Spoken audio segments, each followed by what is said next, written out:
we have Springo. Springo.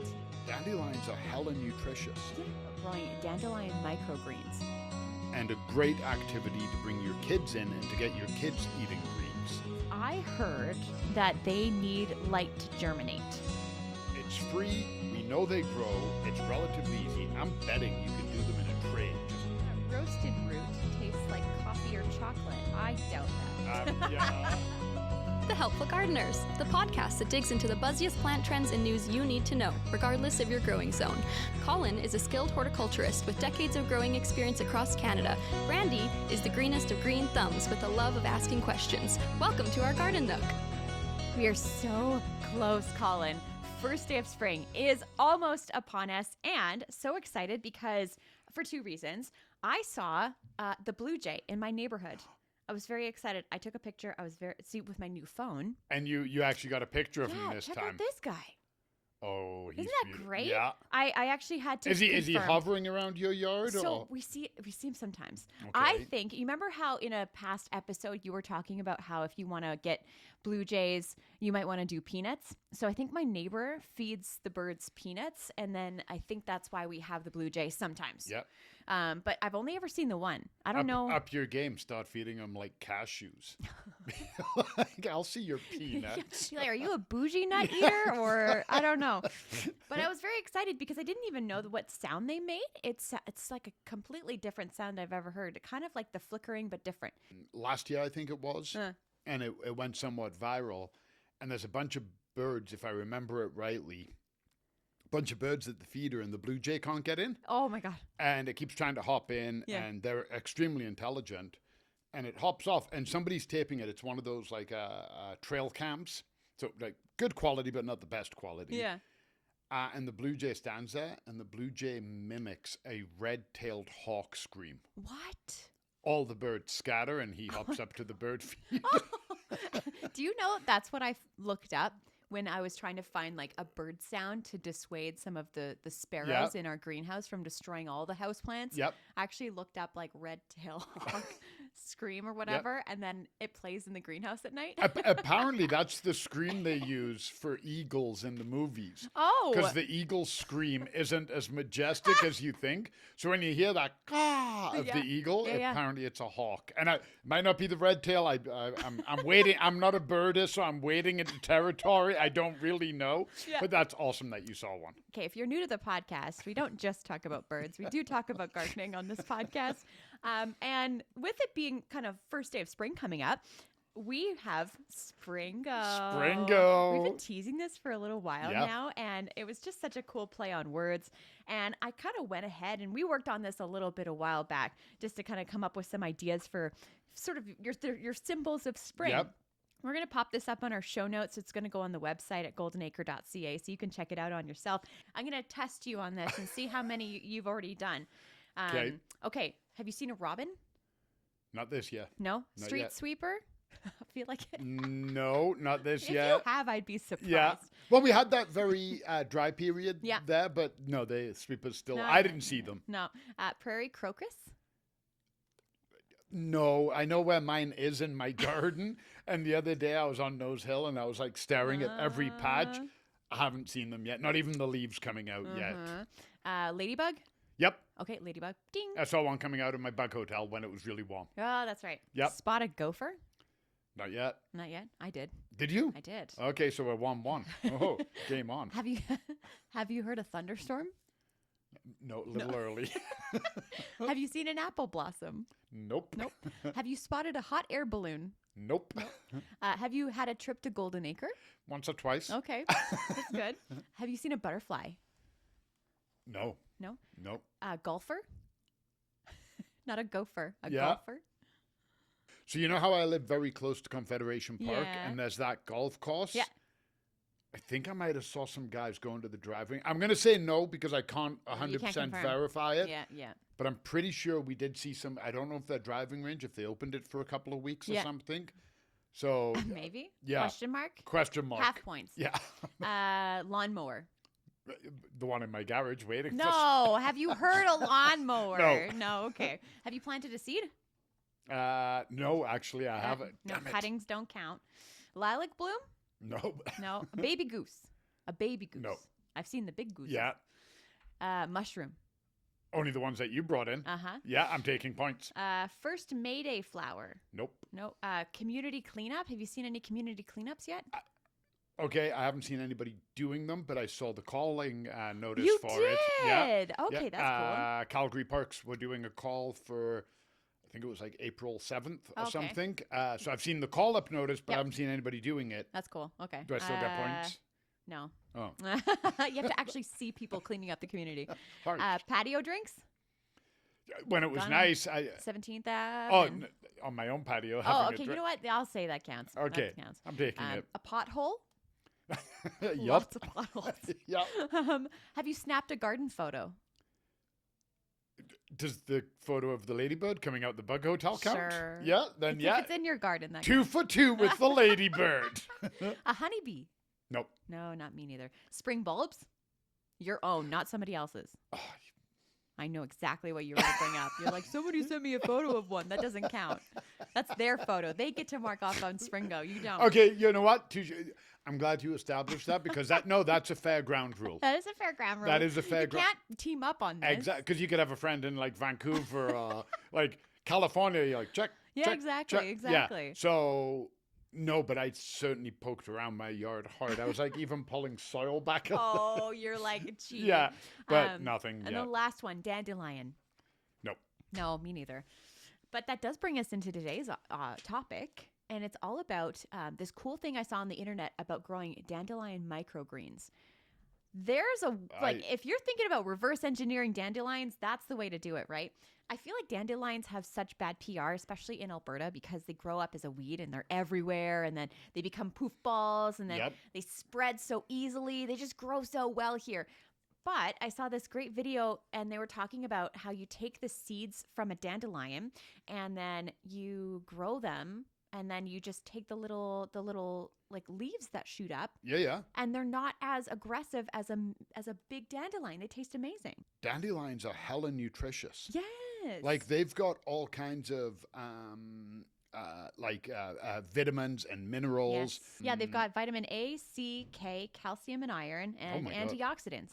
There you go. Okay. Like all of that in that tiny little. And so 2 things I love about microgreens are easy to grow. Yep. And a great activity to bring your kids in and to get your kids eating greens. Yes. Now, the flip side of that is, like anything, microgreens in and of themselves, the first time you do it, it's not expensive. But if you're constantly buying them, it can become another expense. Yeah. And a lot of people are looking at the budgets this year. Yeah. Like you said, there's a lot of dandelions flying around out there.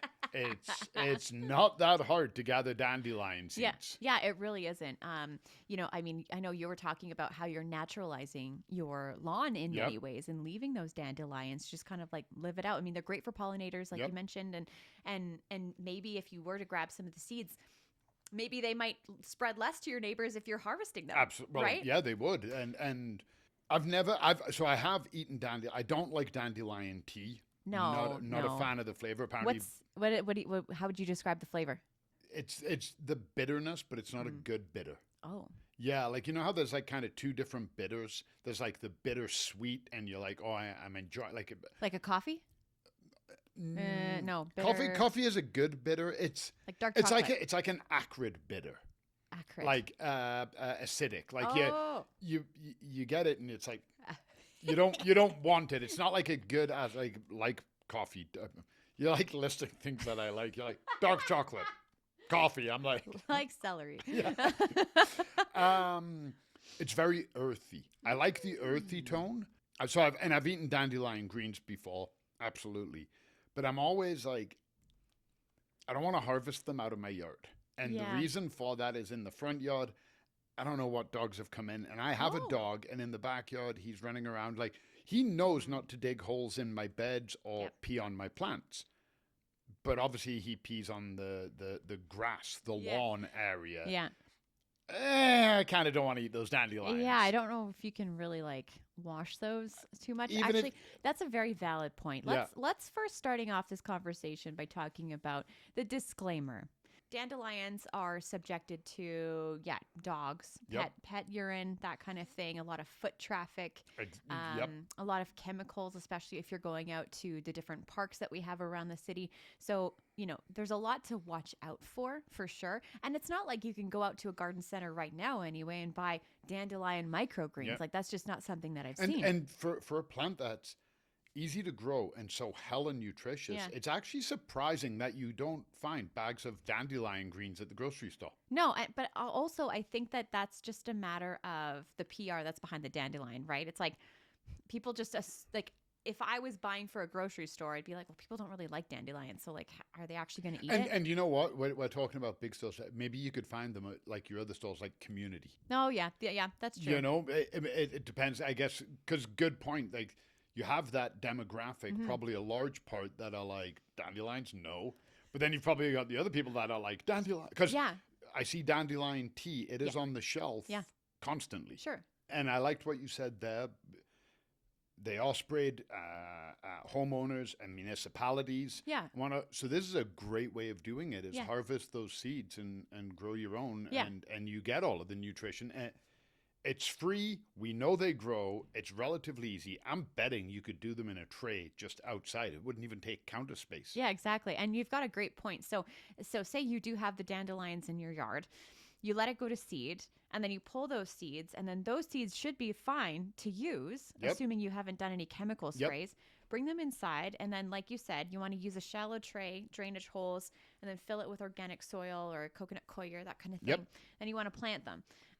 You want to spread them evenly across the surface, close together, not piled on top of each other, because then you could have some competition. Here's the weird thing, though, is I heard that they need light to germinate. Just picture it, that little parachute floats it, and then it lands on the surface. Yeah, exactly. It's not a heavy seed that the plant drops that hits the ground and then gets pulled down. Yeah. So that actually makes sense. So maybe that's why they grow everywhere, because they need less like work to grow. But that makes it easier, because how many times do we, people who are growing seeds and they've planted them too deep or too shallow or whatever the case might be, this is scatter it on the surface. So easy, right? And then you want to mist them with water. And then I don't know if you necessarily need like a grow light. I'm sure it wouldn't, like it couldn't hurt. Yeah. But I imagine you should be fine without it if you have a nice bright window, that kind of thing. Yeah. Because you're only going to be growing them as microgreens. They're not going to get like, leggy or that kind of thing. Like once they get to a certain size, you're going to be harvesting. And they don't need a ton of energy because they're not putting out a flower and then a ton of seed. Exactly. So pretty easy there too. Then you want to cover the tray. Maybe like keeping the humidity high would be kind of important. And then you just wait 7 to 14 days. You should see sprouts. Yep. And I'm going to, again, having never done it or read the article, I'm going to assume dandelions, you don't need a heat mat because they come up in the spring.